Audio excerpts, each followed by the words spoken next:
December মাস শেষ হতে চলল, শুরু হতে চলেছে নতুন বছর।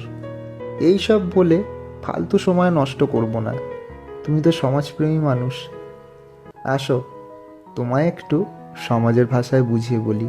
ভাই, বয়স তো হলো, এবার বিয়েটা কর। আচ্ছা, ধরে নিলাম তোমার বিয়েও হয়ে গেল, এবার সমাজ বলবে সুখবরটা কবে পাচ্ছি। এই সবের পর, আচ্ছা, ছেলেকে কোন স্কুলে ভর্তি করবি, মানে একটা কথা স্পষ্ট, তোমার ভাবনাকে ছাপিয়ে সমাজ তোমার জন্য ভেবে যায়। তাই বলি, এসব ফালতু কথায় মাথা না ঘামিয়ে জীবনটা নিজের মতন চালনা করো।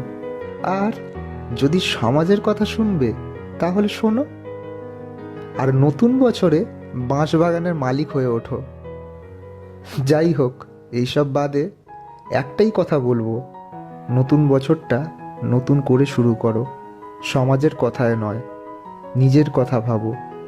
নিজে কিসে আনন্দ থাকবে, কিসে খুশি থাকবে, সেটা নিজেই ঠিক করে নাও।